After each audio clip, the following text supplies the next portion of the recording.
মৈশী ঠাকুর রাতুল চরণী প্রণাম জানাই কারুলিয়া সঙ্গিনী পূজনী পরমার রাতুল চরণী প্রণাম জানাই সৎসঙ্গে প্রধান আচার্যদেব পরম পূজ্য পাদশ্রী বরদার রাতুল চরণী প্রণাম জানাই আচার্যদেব পরম পূজ্য পাদশ্রী দাদার রাতুল চরণী প্রণাম জানাই গুরু পরিবারের সকলের চরণে।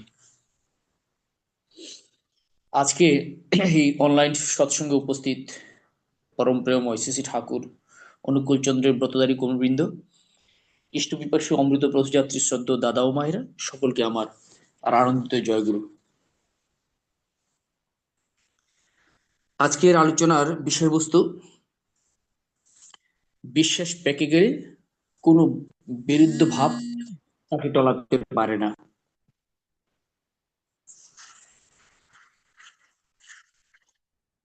এই যে বিশ্বাস পেকে যাওয়া, এই পেকে যাওয়া মানেটা কি? ঠাকুর বলেন বিশ্বাস এবং ভক্তি দুই ভাই, একটি আসলেই অন্যটি আসে। এখন এই যে দুই ভাই বিশ্বাস এবং ভক্তি, এখন কোনটা আগে? বিশ্বাস আগে নাকি ভক্তি আগে? আমরা এই আলোচনাতে না গিয়ে বরং বলি যে বিশ্বাস এমন একটি দৃঢ়তর অবস্থা যেখানে আর কোনো ভাবনা এর মধ্যে আমাকে বিচলিত করতে পারে না। তো ঠাকুর এই জগতে এসে সনাতন শাস্ত্রটাকে খুব সহজভাবে সহজ বুদ্ধ করে আমাদের মাঝে তিনি ছোট ছোট ছড়া আকারে 24,684টি ছোট ছোট ছন্দ আকারে ছড়া আমাদের জন্য দিলেন, যে ছড়ার মাধ্যমে আমরা সনাতন সংস্কৃতিটাকে সহজভাবে ধারণ করতে পারি। এই যে ছোট ছোট ছড়া আকারে যিনি আমাদের কাছে দিলেন, একেবারে গতানুগতিক সংস্কৃতি থেকে বের হয়ে, এটা আমাকে বিশ্বাস করতে হবে তিনি যে সমস্ত ছড়া, যে সমস্ত বাণী রেখে গেছেন, সেই সকলগুলো আমার জন্য, আমাকে আমার চরিত্রে ধারণ করার জন্য, এবং আমি আমার সেটি ধারণ করে আমার কর্মের মাধ্যমে সেটি সমাজে প্রতিফলিত করতে হবে। এই যে বিশ্বাস, এই বিশ্বাসটা আমাকে মানতে হবে। তিনি অসংখ্য ছড়া,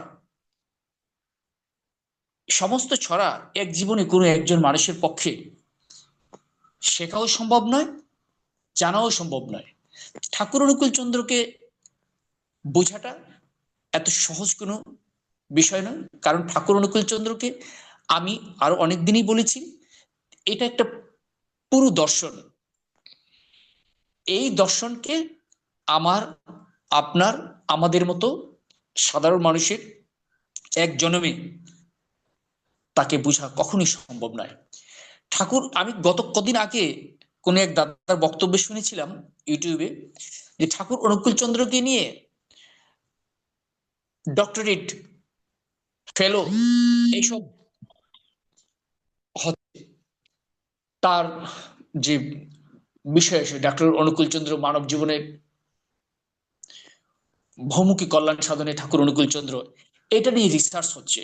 এরকম অসংখ্য মানুষ ঠাকুর অনুকূল চন্দ্রকে রিসার্চ করেছে, কিন্তু এই রিসার্চের মধ্য দিয়েও ঠাকুর অনুকূল চন্দ্রকে পরিপূর্ণভাবে কেউই আবিষ্কার করতে পারেনি। আর আমরা তো খুব সহজ সাধারণ মানুষ, আমরা আমাদের যদি ভক্তি, যদি আমাদের একমাত্র উপায় হলো তাকে আমরা আমাদের সেই সাধারণ জ্ঞান, সেই সাধারণ জ্ঞান দিয়ে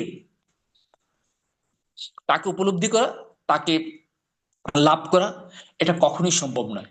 আমাদের একটাই উপায়, যদি আমাদের মধ্যে সেই ভক্তি থাকে, আর ভক্তি থাকলে আমরা এই বিশ্বাসটাকেও কাছাকাছি আনতে পারি, কারণ ভক্তি এবং বিশ্বাস দুটি পাশাপাশি। সুতরাং আমাদেরকে ভক্তিটা, যদি আমাদের যদি ভক্তি থাকে, তার প্রতি যদি অনুরাগ থাকে, তার প্রতি যদি ভালোবাসা থাকে, তবে বিশ্বাসটা অটোমেটিক্যালি এসে যাবে। আর ওই ভক্তির বলেই কেবল তাকে পাওয়া সম্ভব। আদারওয়াইজ তাকে পড়ে, তাকে জেনে, তাকে বুঝে, তাকে লাভ করা আমার মতো একজন সাধারণ মানুষের পক্ষে কখনোই সম্ভব না। তিনি বলেছেন যে বাঁচা বাড়ার মর্মজা ঠিকই যেন ধর্মতা। আমরা বহু মানুষই এই বাণীর সঙ্গে আমরা পরিচিত। আমরা যারা বেঁচে আছি তারা সকলেই জানি যে বেঁচে থাকা আমাদের কাছে কতটুকু গুরুত্ব, জীবন আমাদের কাছে কতটা প্রিয়, এটা আমরা অনেকেই মর্মে মর্মে অনুভব করতে পারি। বেঁচে থাকা অপলাপ হোক, এটা আমরা কখনোই চাই না। কারণ বেঁচে থাকার আকাঙ্ক্ষা আমাদের সত্তার সঙ্গে এমন ভাবে জড়িয়ে আছে যে নানা দুঃখ কষ্টের তাড়নায় জীবনের উপর বীতশ্রদ্ধ হয়ে পড়ে অনেক সময় আমরা বলি যে মরলেই বাঁচি। এই যে মরলেই বাঁচি, তার মানে হলো যে আমরা মৃত্যুর মধ্য দিয়েও মূলত বেঁচে থাকতে চাই। কিন্তু জীবন চলার পথের সারথি পরম প্রেমময় শ্রী শ্রী ঠাকুর অনুকূল চন্দ্র আমাদের এক অসামান্য উক্তি দিলেন। কি বললেন? যে মেরুনা, মেরুনা, পারত মৃত্যুকে অবলুপ্ত করো। এই যে তার যে উদ্দীপনা, সেটা আমাদেরকে প্রতি মুহূর্তে আমাদের শিরা উপশিরায় সেটিকে আমাদেরকে একদম মানে মস্তিষ্কে নিয়ে চলে। যে তিনি কি বললেন যে মেরুনা মরুনা, পারত মৃত্যুকে অবলুপ্ত করো। তাহলে আমাকে মৃত্যুকে অবলুপ্ত করতে হবে, কিভাবে মৃত্যুকে অবলুপ্ত করব? ওই যে তিনি আমার জন্য যে ছোট ছোট বাণী রেখে গেছেন, তিনি সেই সেই সেই বাণীগুলো আমাদেরকে আয়ত্ত করে, অর্থাৎ আমাকে এমন কর্ম, এমন চিন্তা অভ্যাস করে নিতে হবে যে চিন্তা এবং কর্মের মধ্যে দিয়ে আমি এই পৃথিবীতে বেঁচে থাকবো। আর যদি আমার কর্ম এবং চিন্তার মধ্যে দিয়ে যদি আমি পৃথিবীতে বেঁচে থাকতে পারি, তবে সেটাই হবে মৃত্যুকে অবলুপ্ত করা। আদারস অন্য কোনোভাবে মৃত্যুকে অবলুপ্ত করা সম্ভব না। এই সমাজে অনেকেই মৃত্যুর পরেও আজ অব্দি বেঁচে আছেন। কিভাবে বেঁচে আছেন? তারা তাদের কর্ম দিয়ে বেঁচে আছেন। তো সুতরাং আমরা ঠাকুর অনুকূল চন্দ্রকে ধরেছি এই জগতে, এটা আমাদের মহা সৌভাগ্য। ঠাকুর অনুকূল চন্দ্রকে বিভিন্নভাবে বিভিন্ন লোক কত ভাবে যে তাকে মানে পরীক্ষা করার চেষ্টা করেছে, কিন্তু যারাই সেখানে গিয়েছে সেখান থেকে বরং ঠকে আসছে। তাকে পরীক্ষা করার মতো ভাব যারা নিয়ে গেছে তার প্রত্যেকেই সেখান থেকে ঠকে আসছে। আর যারা নির্মল হৃদয় এবং নির্মল মন, পরিচ্ছন্ন মন নিয়ে গেছে, তারাই সেখান থেকে কিছু পেয়ে পেয়ে আসছে। তো ঠাকুরের এই সমস্ত লীলা এবং কর্ম এবং তার যে ব্যক্তিত্ব, সেই ব্যক্তিত্বের প্রতি আহ আকর্ষিত হয়ে আমাদের এক ইউরোপিয়ান উচ্চশিক্ষিত শিল্পপতি, তিনি শ্রী শ্রী ঠাকুরের আদর্শে উদ্বুদ্ধ হয়ে তার কাছে নতজানু হয়ে তার দীক্ষা নিতে চাইলেন। দীক্ষা নেওয়ার পর তিনি ঠাকুরের সামনে নতজানু হয়ে ঠাকুরকে করজোরে বলেছিলেন যে ঠাকুর,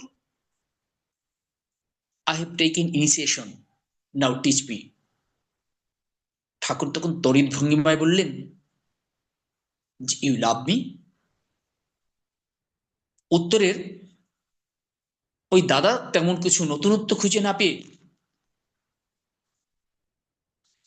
ওই সাহেব তখন উল্টো ঠাকুরকে বলেছিলেন, you love me, you teach me how to love. Thakur পলকের মধ্যে আবার জবাব দিলেন, you love me and that love will teach you how to love. অত্যন্ত সহজভাবে বললেও শ্রী শ্রী ঠাকুরের মুকুটসৃত এই যে কয়টি কথা, তার মধ্যেই লুকিয়ে রয়েছে মানুষের জীবন চলার চিরন্তন বিজ্ঞান এবং গুরু রহস্য। বলতে গেলে ভালোবাসার মধ্যে থাকে পরিপালন, পরিপোষণ এবং পরিরক্ষণ। ভালোবাসার জনকে ঘিরে যেন কোনো অপঘাত স্পর্শ করতে না পারে, তিনি যেন ফুল্ল নন্দিত এবং পুষ্ট ও প্রীত হন। তৎজাতীয় কর্মের মধ্য দিয়ে মূলত বিকশিত হয় মানুষের ব্যক্তিত্ব।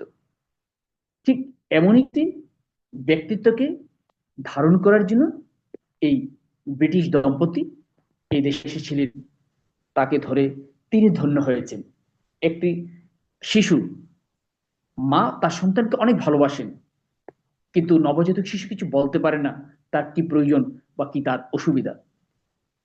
মায়ের অতন্ত্র ভালোবাসার চির অনুসন্ধিত আবেগ বুঝে নেই শিশুর প্রয়োজন। তাই ঠিক আমরা যদি মানে তাকে ঠিক ওই শিশুর মতো করে আমরা তাকে ভালোবাসতে পারি, তখনই ইষ্টের উপর যখন এই ভালোবাসা সহজভাবে ন্যস্ত হয়, তখনই তার প্রীতি, সুখ, স্বাচ্ছন্দ্য উৎপাদনের জন্য ওই পরিপালনী পরিরক্ষণী আবেগ নানা কর্মযুক্ত দিয়ে নিয়ন্ত্রিত সামঞ্জস্য ও সমাধানের নতুন নতুন সূত্র ধরে পারিপার্শ্বিক ছাপিয়ে দুনিয়ার যা কিছুর প্রতি আমাদের আগ্রহান্বিত করে তোলে, ওই তৎপ্রীতি স্বার্থে স্বার্থবান করেই করে। তাই আমাদের প্রত্যেকের উচিত তাকে একদম শিশুর মতো করে ভালোবাসা। মা যেমন তার সন্তানকে যেমন ভালোবাসে, আমরা যদি তাকে পারি, আমাদের যদি সেই তিনি আমার জীবন চালনার জীবন পথের সারথি, এই বিশ্বাস আমাদেরকে থাকতে লাগবে। যদি এই বিশ্বাস থাকে, তবে তার দয়ায় হয়তো আমরা আমাদের পরবর্তী জীবনে একটি সুন্দর সুখময় স্থান লাভ করতে পারি। আমাদের মনে হয় আমি অনেকটা সময় নিয়ে গেছি। আমাদের প্রতি প্রত্যেকেরই উচিত তিনি আমাদের জন্য যে সমস্ত সম্পদ রেখে গেছেন, অর্থাৎ তিনি যে বাণী, তিনি যে কথা, তার যে গ্রন্থ রেখে গেছেন, সেই সমস্ত গ্রন্থ আমাদের জন্য আমরা তিনি যেমন করে ঠিক আমাদেরকে বলেছেন এই বিভিন্ন গ্রন্থের মধ্যে দিয়ে আমাদেরকে ঠিক তেমন তেমন করে রূপায়িত হতে হবে। যদি আমরা ঠিক তার মতো করে রূপায়িত হতে পারি, তবেই আমরা একটি সুন্দর পরবর্তী জীবন লাভ করতে পারবো। কারণ আমরা প্রত্যেকেই ইহ জগৎ থেকে একটা নির্দিষ্ট সময়ে চলে যাব। সুতরাং আমাদের পরবর্তী জীবন যদি সুন্দর এবং সুখময় হয়, সেই আশাবাদ ব্যক্ত করে সকলের মঙ্গল কামনা করে আজকের আলোচনা এখানে শেষ করছি। জয় গুরু সকলকে।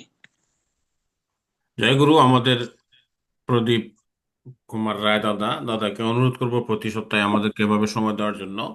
আজকে দাদা আমাদেরকে সময় দিয়েছেন, অত্যন্ত ভালো লাগছে। এ পর্যায়ে আমরা ঠাকুর কথা শুনবো। আমাদের করুণা সিন্ধু